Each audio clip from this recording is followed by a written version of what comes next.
Welcome to Retailistic, the official podcast of Coresight Research for April 15th, 2025. This week, CEO Deborah Weinswig sits down with Paul Rosengard, Group President of Premium Brands, to discuss the impact of tariffs on apparel retail.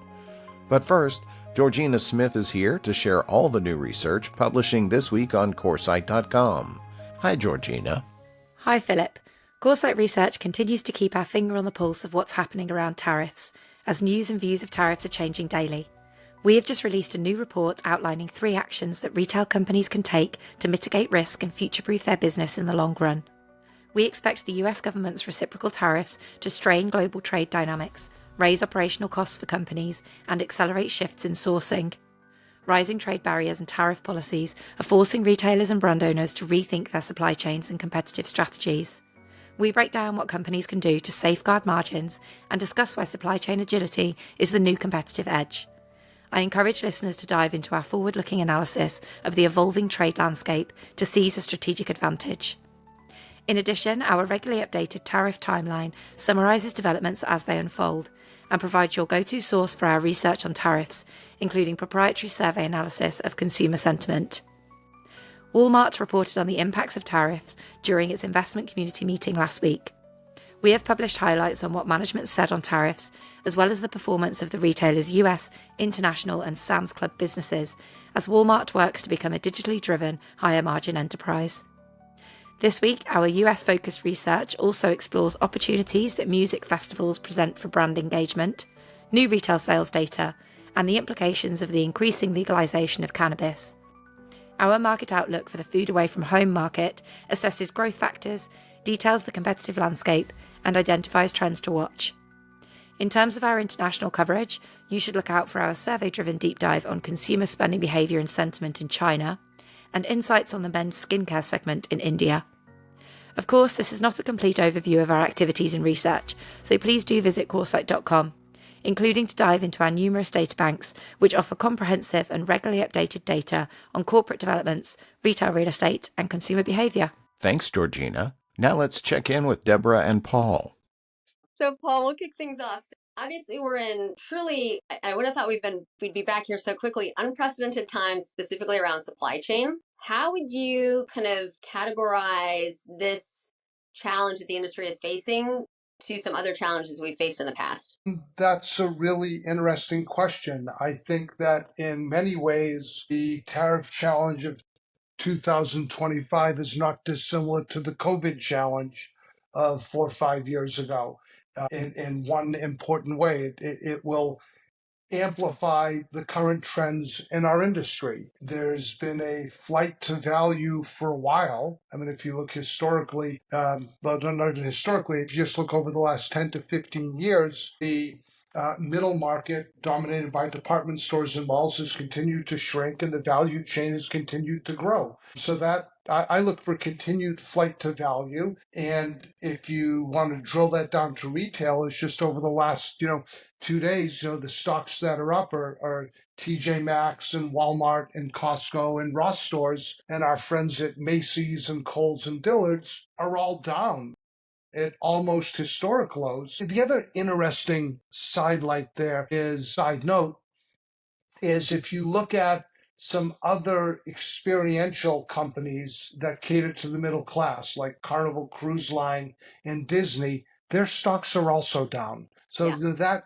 tells me that the market expects this middle class constriction of spending and a flight to value. It's interesting that 100% corroborates. So we do a weekly survey. We do it by demographic, psychographic, etc. And so what we've seen is the household income 50,000 and under, that consumer has had the greatest kind of negative positioning with the tariff news specifically. 50 to 100,000 has, I say it's actually an order of magnitude of almost 1,000 basis points different. And then because of the volatility in the market, right, and if you're playing the market, what we've seen is more affluent households are actually positively dispositioned because, right, they are more sophisticated when it comes to the market and are thinking about, so if we think this, how would we position our portfolio, et cetera. So that's been really interesting to us. But I do think that the experiential aspect of this on companies who are catering to a more modest income base. That's, I think, where a lot of people have been surprised at the impact on the stock. So the next question, can you help the audience understand, right, the difference between how like a Walmart and a Costco buy and how like a TJ and a Ross buy? Sure, and they are different. Costco is a narrow and deep commodity merchandising strategy. So they'll pick one brand of paper towels and then also offer their Kirkland Signature private brand, and you buy it in bulk.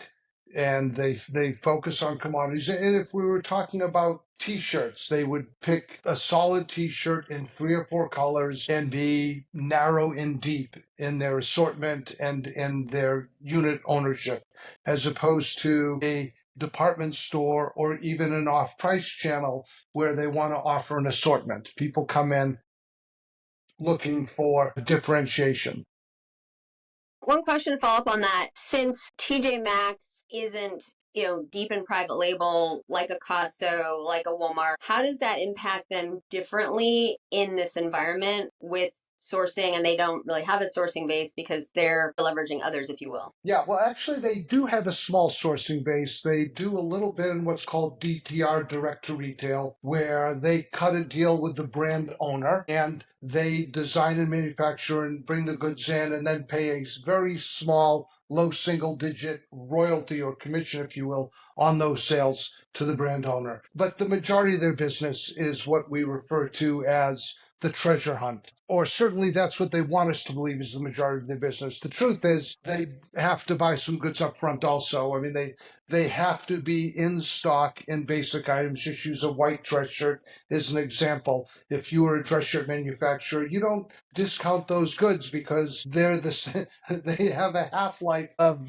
dozens of years unless the silhouette changes. The true off-pricers have to buy some goods up front or program them out in advance, and their margin on those goods are not as good, and the vendors' margins are pretty good. And then there's the distressed inventory that makes up the lion's share of the off-price inventory, and that's very high margin for the off-pricers and low margin for the vendors. And the other component in there, Deborah, is the 3 big off-pricers, TJX, Ross, and Burlington, have this program, they call it hoteling, which is just a word for warehousing, where they'll buy distressed inventory a year in advance and hold on to it because they can buy it at a very advantageous price. The easiest example I can give you is on seasonal merchandise after the spring or after Christmas. They'll come in and clean a vendor out or brand out of a number of categories and then just hold on to them, knowing that in 9 months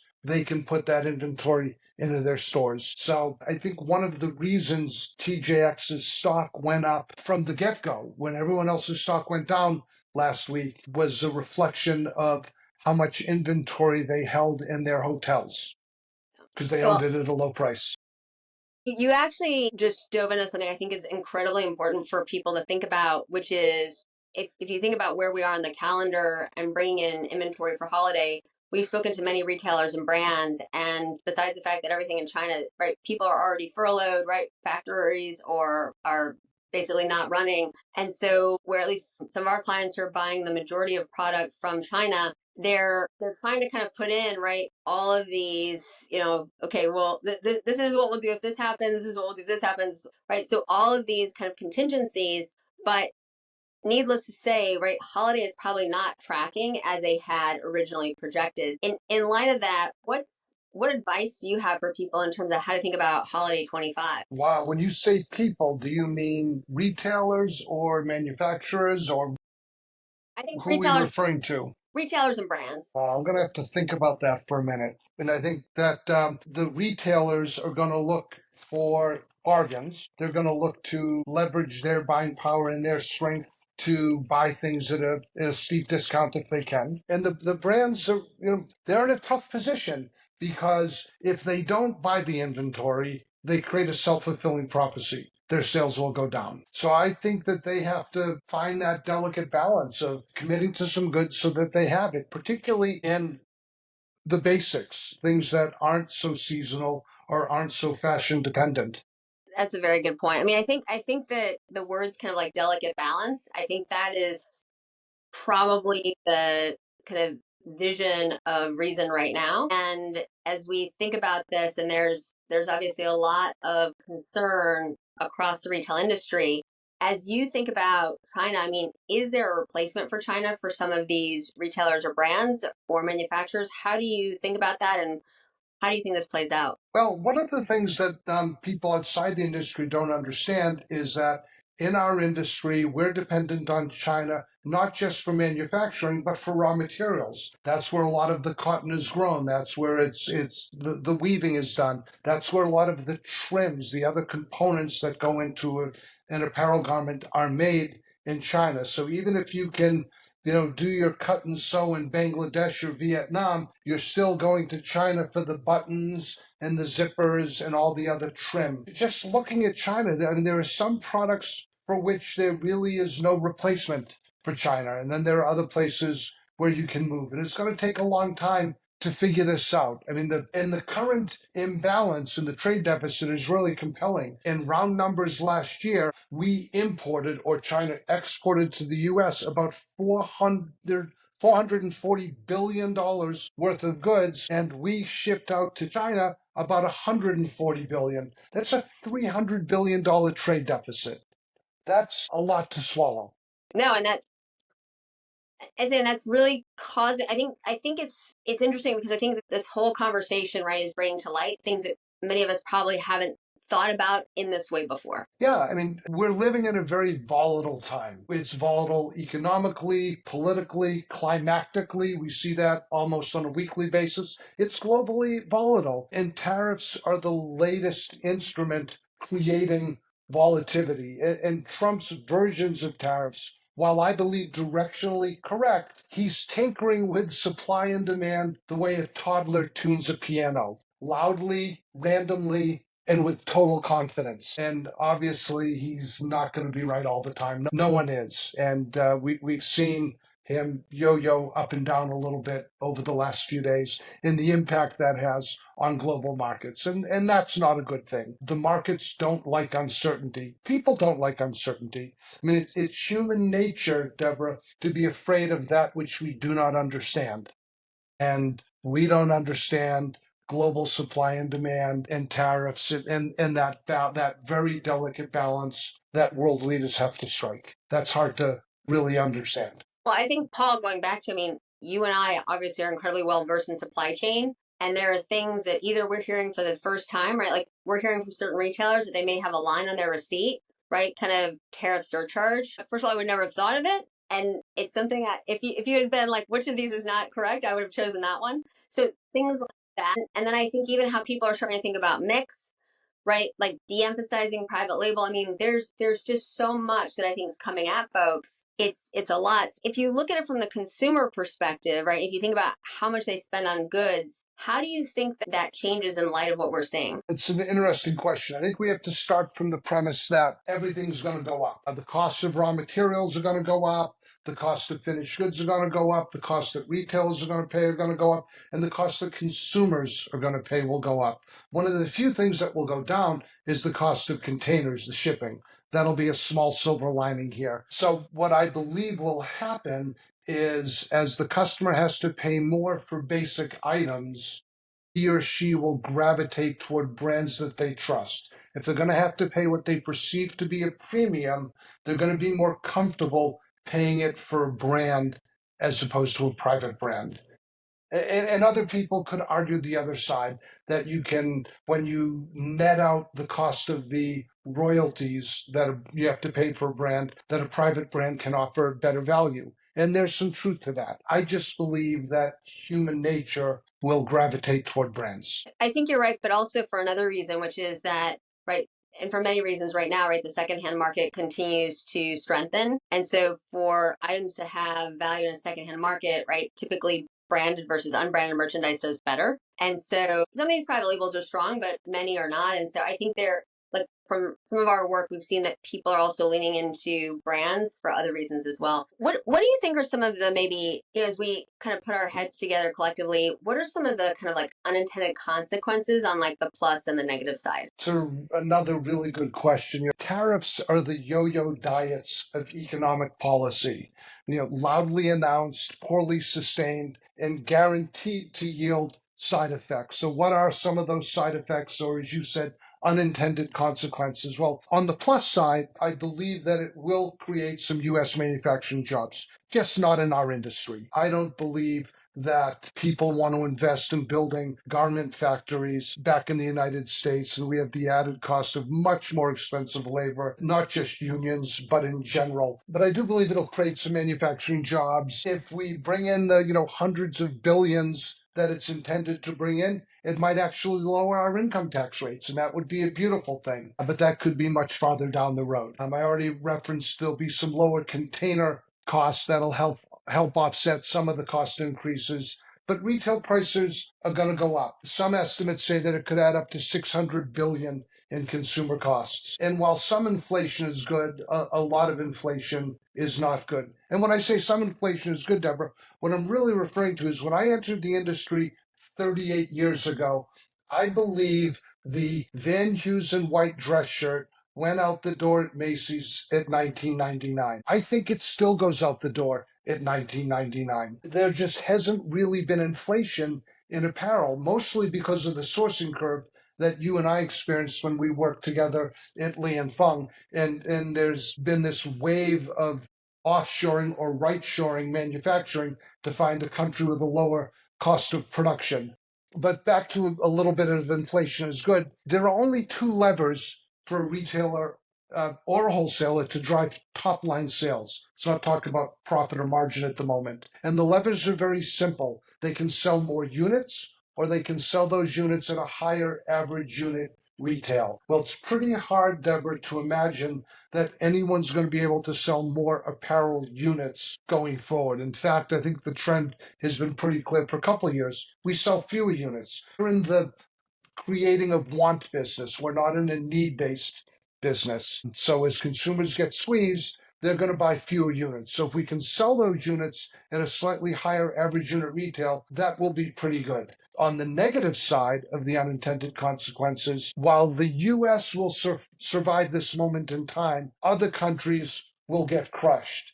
People, particularly factory workers, are going to suffer terribly. Similarly, some retailers, brands, vendors, and suppliers will also get crushed because scale matters here. It provides leverage. A bigger company with a strong balance sheet is in a better position. Not only does that balance sheet give them a cushion, but it gives them a means to gain market share. They can be opportunistic as a euphemism, predatorial as a stronger modifier. They can be very opportunistic or predatorial about going after market share and then waiting for the rising tide to lift all ships. If they can pick up more market share today, eventually that will translate to much more business.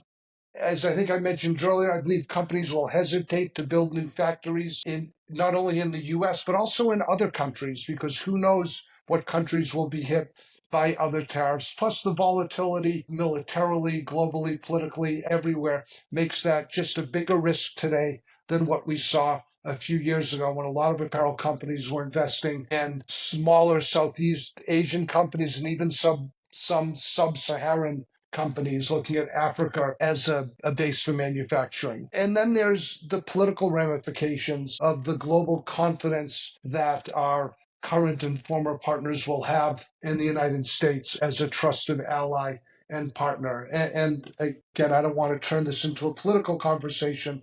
This is just economically, that's going to be an issue. The tariffs go up one day, come down one day. It just makes us a less trusted partner. That's a lot to digest. Sorry. But as I was thinking about, if we go back to 2020 and 21, right, which were, I think in some ways for the retailers turned out much different than folks would have expected. We saw some of the highest margins ever in the industry. And so how would you kind of compare and contrast what we saw there with what we're going to see potentially in 25? In terms of margins? Mm-hmm.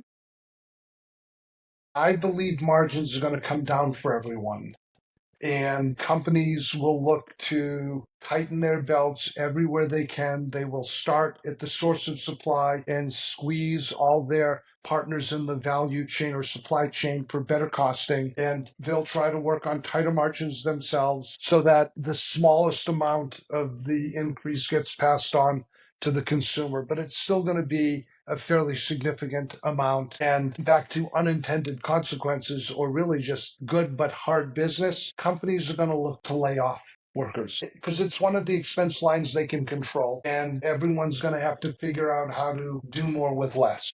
Yeah, I mean, we've also heard from some, not in the retail sector as of yet, but we've heard from a fintech company and a tech platform company, that basically before you put in kind of a rec for any new hire, you have to kind of basically kind of go through the logic of why AI can't do that. So I think we're all right. We also had that as like a backdrop in terms of narrative. And now, right, so do you think with that, right, you have a background in retail tech as well. Do you think that we've seen going back to 2020 and 21, right, we saw a little bit of focus on supply chain tech, but once everyone could leave behind the less sexy part of retail, right, we all focused on in-store tech, et cetera. How do you think kind of tech plays into this? How do you think companies think about where to allocate their time and resources, and is it kind of the same story that it's been, or do things change? Well, everything changes. Change is the only constant. How tech and how AI is going to play in, I'm not smart enough to know that, but I am smart enough to know that it will. It's going to have to be part of the solution.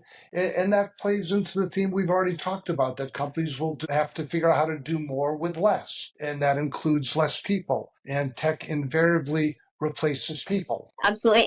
And one other question that I've had is, right, we've been talking about nearshoring, onshoring for years. What has been the limiting factor there? Well, the positive factor is speed. The closer you can get the source of production to where you're selling it, that's a huge advantage. But the limiting factor is always the labor cost. And I don't see that changing, particularly right now in the political climate we have in this country. Who wants to work in what we used to refer to as sweatshops? Even if you through OSHA regulations, improve the quality of the work environment, it's still not a very attractive job. And I don't see a lot of Americans lining up to take those jobs. And all indicators are that there will be fewer undocumented workers in this country going forward, at least over the next 3 years. So I think that's going to be a limiting factor for onshoring manufacturing, particularly in our industry. It's a very kind of, I think, direct way to think about it. So, as we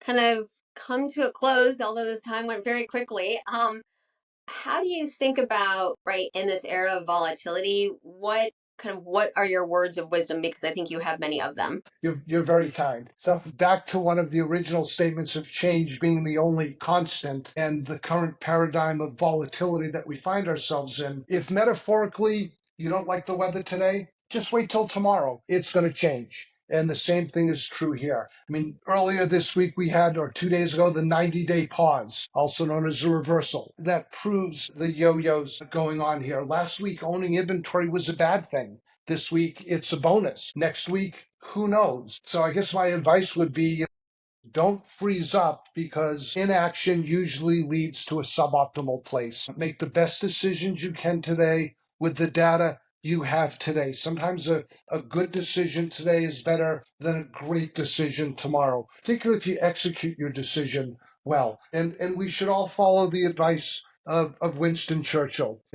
Difficulties mastered, opportunities won, which in that expression sort of morphed into Rahm Emanuel's observations during the Great Recession of 2008, when he said, "Never let a good crisis go to waste." Right. And I think in conclusion there, right, is I think a lot of us had expected a lot more supply chain work to be done during, 2021. And it is incredibly difficult, often goes wrong, kind of requires a lot more people in the organization to kind of come together to change things. So fast forward to 25, and maybe we'll start to see kind of some incremental change, because I've always felt, and I know you do too, that not only is there an incredible amount of, right, opportunity to be more efficient in supply chain, but also to give companies better visibility into product, right? So you have less waste, right? You can, and in some cases, right, there's intended markdowns and whatnot, but in many cases there isn't. But I just think this is a huge opportunity for the industry to reset and kind of think about what they need to do to be successful in the future. I mean, hey, if you're in the midst of a crisis, you've got to address that. But I do think we have this opportunity. And so I think, your wise words, Yeah. I think stay with us. Yeah, this is the fruition of Darwinism, which isn't about the biggest and the strongest. That's not what social Darwinism was about. It's about adapting to change. Whoever has the best adaptation to change survives. So we have to be adaptable right now more than ever. Yeah, and I think the industry kind of coming together, opportunities like this to kind of hear from experts like yourself. But I think the more of that we have to hear kind of how are folks approaching this, advice to others. So Paul, thank you so much, and we look forward to having you on again soon. Deborah, it's always a pleasure to chat with you. I always learn a lot when I talk to you. Thank you for having me. Thanks. And thank you for joining us this week on Retailistic. Every week, we bring thought leaders from the world of retail to help you stay abreast of the latest trends and tech innovations.